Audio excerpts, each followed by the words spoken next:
Hello everyone. Welcome to my YouTube channel Learn with Kiran. In this session, we are going to take class 7 Honeycomb textbook Unit 2 A Gift of Chappals by Vasanta Surya. At the end of this video, you will be able to understand the author's style of writing, to know the children's world, their spontaneity and imagination, to appreciate the importance of innocence, to analyze the concern of the children for the well-being of the animals. So, let's move towards the introduction of the author. Vasanta Surya, a journalist, translator and poet. Vasanta Surya's stories for the young have appeared in Junior Quest, The Hindu Young World and Chatterbox. Guru Chaka Turns Up is the first of her Mridyu in Madras series. Some of the famous books of Vasanta Surya's are Kogai the Owl, A Place to Live, Birthright, The Stock of Time. This story has been divided into two parts. In this video, we are going to cover reading and explanation of the first half. The main characters are Mridyu, her grandparents Tapi and Tata, her cousins Ravi, Meena and Lalli. Mridyu is a young girl growing up in Madras, now called Chennai, with Tapi, her grandmother, and Tata, her grandfather. One afternoon, Tapi takes Mridyu to her aunt Rukumani's house to meet her cousins Lalli, Ravi, and Meena. A smiling Rukumani threw open the door. Ravi and Meena rushed out, and Ravi pulled Mridyu into the house, but she protested. "We have got to show you something." "Wait, let me take off my slippers." She set them out neatly near a pair of large black ones. Those were grey, actually with dust. You could see the clear mark of every toe on the front part of each slipper. The marks for the two big toes were long and scrawny. Mridyu didn't have much time to wonder about whose slippers they were, because Ravi dragged her to the backyard behind a thick bitterberry bush. Just imagine if you have visited your cousin's house and how they would react. Obviously, they will be very excited. Likewise, when Mridyu visited her cousin's house, they become very excited and Ravi pulled her into the house. While taking off her slippers, Mridyu saw a large black pair of slippers which had become grey due to dust, and it had the marks of every toe on it. Mridyu could not observe it for longer because Ravi dragged her to the backyard. There, inside a torn football lined with sacking and filled with sand, lay a very small kitten lapping up milk from a coconut half shell.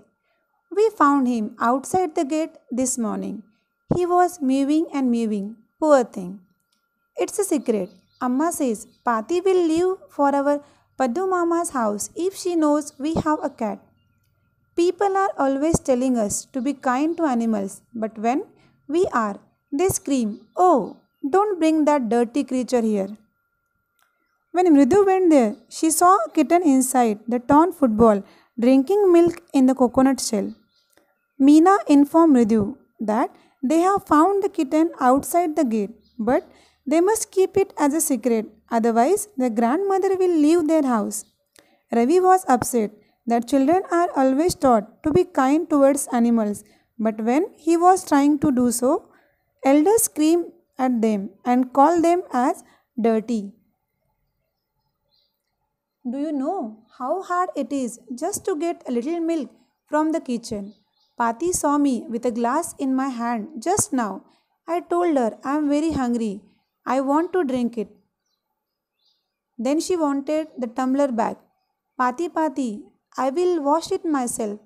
Why should I put you to trouble?" I told her. But the way she looked at me, I had to drink most of it to throw her off the scent. I had to run and pour the milk into the coconut shell and then run back and wash the tumbler and put it back before she got really suspicious. Now, we have to think of some other way to feed Mahendran. Ravi told Mridyu that the struggle which he had did for getting the milk for the kitten Mahendran. This little kitty's name is Mahendran. I'm impressed. Its real name, not just a cute kitty cat name. Actually, his full name is Mahendra Verma Pallava Punai, MP Punai for short, if you like. He is a fine breed of cat, just look at his fur, like a lion's mane. And you know what the emblem of the ancient Pallava kings was, don't you? Ravi looked expectantly at Mridu, but Mridu couldn't help giggling. Mridu got impressed with the name because it was different.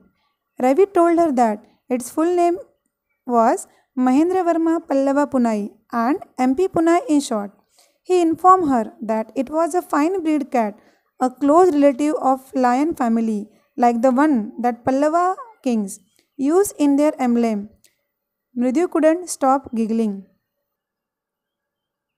You think I'm joking? Well, just wait. I will show you sometime. It's clear you don't know a thing about history. Haven't been to Mahabalipuram, have you? Well, when our class went to Mahabalipuram, I saw a statue of his tatas, etc. etc.